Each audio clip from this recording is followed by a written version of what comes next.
Brasil é o país do porém. Você está assistindo ou ouvindo o Reflexões de número 5. Vamos ser sinceros, nesse apagar das luzes do final de 2025, caso você esteja acompanhando esse episódio nas proximidades de quando ele foi lançado.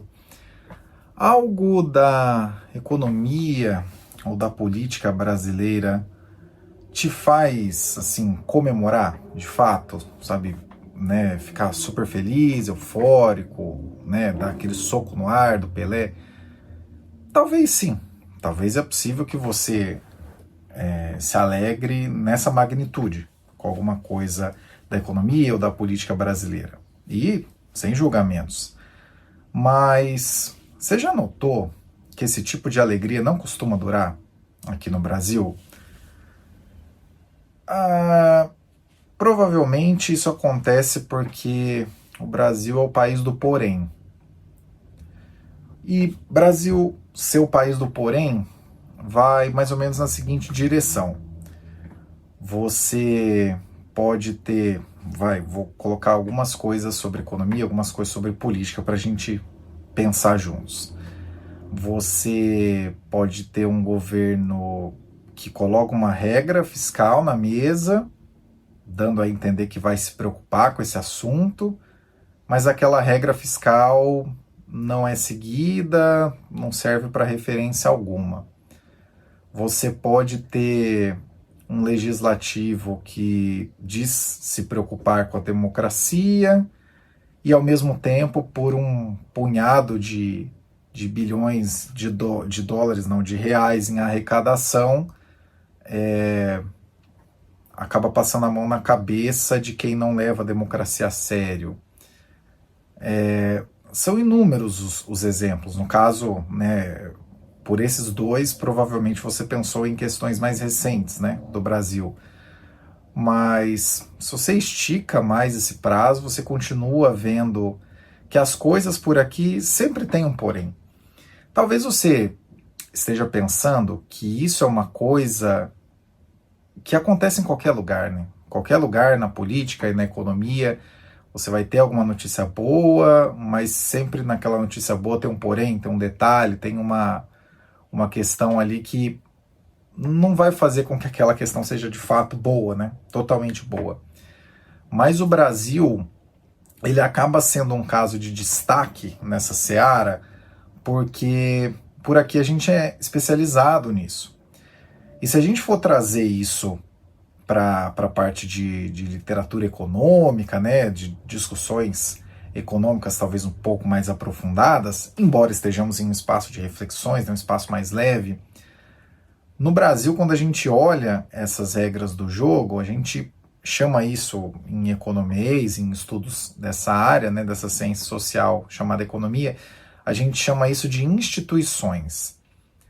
E instituições são as regras do jogo, o conjunto de agentes, tanto públicos como privados, né? E vamos dizer assim, eu acho que regras do jogo é o resumo assim mais direto do que a gente pode dizer que são as instituições. E no Brasil, a gente vive um paradoxo muito esquisito, uma situação de dualidade muito esquisita, que é o seguinte: ao mesmo tempo que a gente é muito fã de ter alguma lei, de ter alguma punição e tudo mais, na primeira oportunidade em que aquela lei, aquela punição, aquela amarra precisa ser executada, magicamente a gente pensa, deixa pra lá, acho que não vai fazer muita diferença não. A gente joga com uma facilidade muito grande embaixo do trem toda e qualquer regra que motivou, né, moveu esforços. Também para pegar dois exemplos recentes, né, que não sei se dá para encaixar isso necessariamente em economia e em política, mas dois exemplos recentes. A gente teve alguns meses atrás, de novo, né, estamos falando aqui, você que está ouvindo aleatoriamente esse episódio, estamos falando de dezembro de 2025, quase 2026, o apagar das luzes de 2025. Nesse ano a gente teve, alguns meses atrás, a questão do metanol, né? O metanol na bebida, e aí ficou toda aquela questão se é um descuido, se é uma compra inadequada, né? Ficou toda uma discussão aí sobre o que seria a origem da coisa. E no meio disso tudo, de novo, reflexões, papo leve, a gente não está aqui com referências tão aprofundadas, é só para a gente realmente pensar, parar um pouco e pensar. E no meio disso tudo, o que aconteceu? O fenômeno clássico do Brasil, que é alguém aparece, levanta a mão e diz: deveríamos ter uma lei que diz que você não pode fazer isso. E no caso aí, acho que era alguma lei dizendo que era crime hediondo você comprar a bebida, né, de origem duvidosa ou sem origem, alguma coisa assim, sei lá. Aí no final das contas deve ter colocado algum outro jabuti inútil que envolva arrecadação, enfim, né? O Brasil sempre tem dessas coisas. Mas, beleza, passou lá a lei. Se daqui 5 anos eu acho que eu estou olhando um prazo longuíssimo para o Brasil, né? Que 5 anos no Brasil são, sei lá, 200 anos em outros países, ou países sérios. Se daqui 5 anos alguém de um estabelecimento for pego em uma eventual fiscalização que diga que aquele estabelecimento, o dono do estabelecimento, comprou bebidas de origem não comprovada ou esquisita, sabe o que vai acontecer? Esse dono desse estabelecimento vai alegar, primeiro, que no Brasil você tem que fazer isso, porque senão o Estado não deixa você ganhar dinheiro, toda aquela pataquada que a gente sempre ouve. No caso, eu também sou empresário, então eu tenho lugar de fala para falar que isso é uma pataquada de fato. Esse cara vai arrumar uma grande defesa e no final das contas ele vai conseguir, em algum contato que ele eventualmente tenha, a anulação disso, porque, poxa, comprar bebida adulterada deveria dar esse trabalho. Então, quer dizer, toda uma comoção social, umas pessoas ficaram cegas, outras pessoas perderam a vida, levantaram a mão, vão fazer uma lei e essa lei não vai ser cumprida. Pode anotar aí, dependendo de quando você estiver ouvindo esse episódio, pode anotar que alguns anos depois de 2025 alguém vai ser punido por isso e vai alegar que, comprar bebida sem nota ou de origem duvidosa não deveria ser crime, porque o Brasil já é difícil o suficiente, alguma baboseira do tipo. E uma outra mais recente, que eu acho que essa ainda não virou lei até o momento dessa gravação, mas em algum momento vai acabar virando lei, né? No Brasil tem uma problemática, chama atenção de redes sociais, vira lei. E depois não serve para nada. Mas agora, para o final do ano, a gente teve uma série de casos, terríveis, né, assombrosos, envolvendo violência contra a mulher, em alguns casos até feminicídio, e colocou-se como centro dessa questão que isso teria a ver com conteúdos do mundo Red Pill, alguma coisa do tipo. Não sei se isso está certo ou está errado, tento acreditar que faz algum sentido, mas o ponto é, já teve um momento em que alguém levantou a mão e disse: vamos fazer uma lei proibindo que esse conteúdo seja feito. De novo, pode contar aí 2, 3, 5 anos. Alguém vai ser acionado em algum momento pelo Ministério Público daqui a alguns anos, com base nisso. Se isso virar lei, e vai virar lei, no Brasil é muito fácil colocar qualquer pauta na mesa e acaba virando uma lei, que ninguém vai seguir, mas acaba virando uma lei. Daqui a uns 2, 3, 5 anos isso vai aparecer, alguém vai ter seus conteúdos tirados das redes sociais e ter as redes sociais suspensas, alguma coisa do tipo, vai entrar com um bom advogado e vai falar: putz, mas então falar na internet agora é um problema. Enfim, só colocando 2 exemplos aí para a gente não ficar só puramente na economia e na política, para vocês pensarem como no Brasil acontece uma coisa e aí vem alguém, levanta a mão, vira uma lei, ninguém segue e depois aquela lei fica na gaveta, né? Uma das milhões de leis que a gente tem aqui no Brasil. O Brasil, em função desse seu comportamento reiterado de querer criar novas legislações, querer criar novas regras e não seguir absolutamente nada delas, ele é o país eternamente nota 6. E por que nota 6? Porque o aluno nota 6, supondo aí que a média seja 5, o aluno nota 6, ele não vai repetir de ano, mas ele está longe de ser o aluno brilhante. Ele não vai ter que repetir aquela série no ano que vem, mas ele também não vai passar na USP. Não vai passar nem perto de passar no ITA. Sabe? Pra gente ter uns referenciais aqui. E desse jeito a gente vai andando de lado.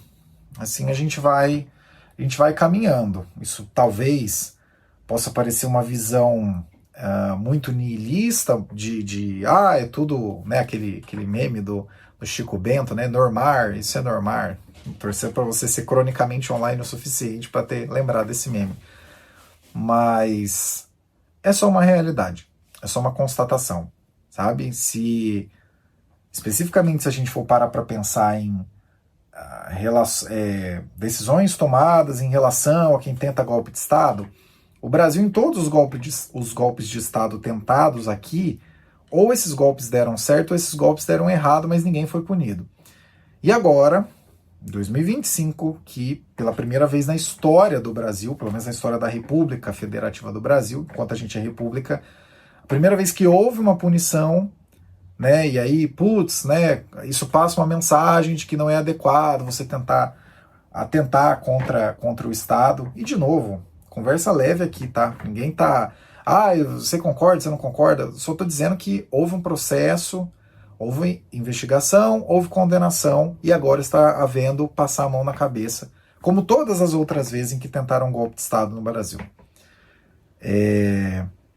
Como mais uma vez isso vai acontecer, né, de alguma maneira, se não agora, se, né, melar o plano atualmente em curso ou não, daqui a pouco vai acontecer, vai demorar 1, 2 anos, vocês não se esqueçam que isso afeta o longo prazo do Brasil.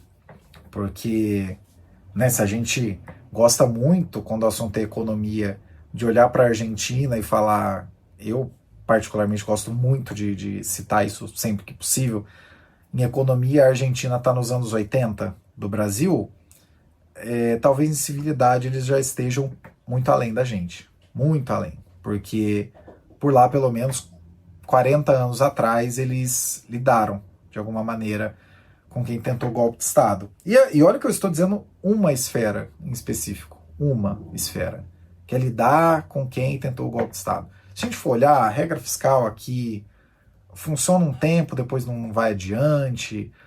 Vamos criar uma instituição nova, pública, para correr atrás da segurança pública, aí vem outro governo, muda tudo, muda o nome, muda a pedra fundamental. A gente não tem pensamento de longo prazo aqui. E isso, institucionalmente falando, isso em termos de regras do jogo e de longo prazo, isso é péssimo. Fechar esse episódio só dizendo que talvez você tenha visualizado, ouvido esse episódio como um desabafo, e talvez seja, não vou negar que talvez seja, mas ele não é só de curto prazo, tá? Infelizmente ele tá aí há muito tempo, muito mais do que todos nós gostaríamos. E enquanto nas suas mais diversas esferas o Brasil não se levar a sério, ninguém vai levar o Brasil a sério. E são raríssimas as exceções disso. Raríssimas, infelizmente. A gente vai continuar sendo o país nota 6, que não reprova e não vai passar na USP. Mas, enfim, né? Talvez seja esse o nosso grande destino de longo prazo. Só não dá pra gente se zangar com a realização em algum momento no futuro de que a gente vai ser sempre o país do futuro, um futuro que nunca chega. Enfim, talvez mais melancólico e para baixo do que a média dos outros episódios, mas vou deixando a nave aqui. Caio Augusto, diretamente do dia 18 de dezembro de 2025, no apagar das luzes. Esse foi mais um Reflexões. Até o próximo.